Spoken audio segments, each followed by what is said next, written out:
Hello friends, आज आपण काहीतरी नवीन बनवूया।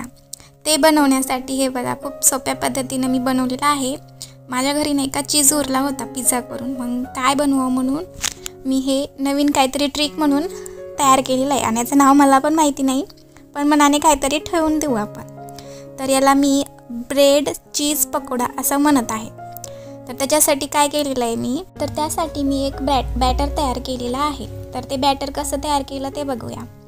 तर मी सर्वप्रथम बेसन घेतलं आणि त्याच्यामध्ये थोडंसं 1 चम्मच मैदा आणि कॉर्नफ्लॉवर व हळद, मीठ, थोडंसं कोथिंबीर आणि हे सर्व टाकून पाणी टाकून आपण चांगलं बॅटर तयार करून घेऊ।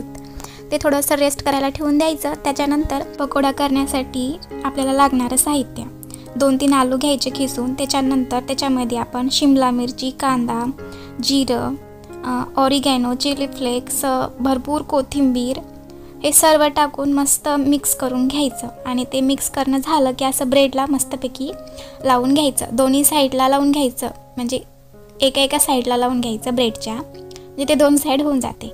आणि ती 2 साईड नाही का एक करून आपण त्याला एकजीव करून घ्यायचा त्या दोघांचा। हे बघा अशा पद्धतीनं मी जसं दाखवते त्या पद्धतीनं तुम्ही त्याला एकजीव करून घ्या। थोडंसं प्रेस करा म्हणजे ते सेट होऊन जाते, म्हणजे पडतही नाही।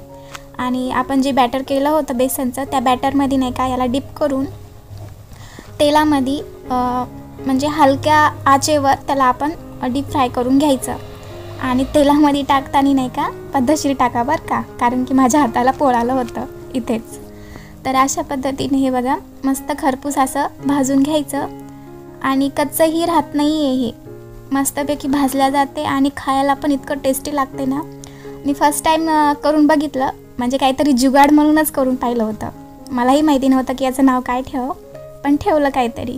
आणि खायला पण इतकं भारी लागत होतं ना, खूपच छान लागत होतं। तर तुम्ही पण नक्की ट्राय करा। इतकं टेस्टी आणि सुंदर झालं होतं बघा खायला।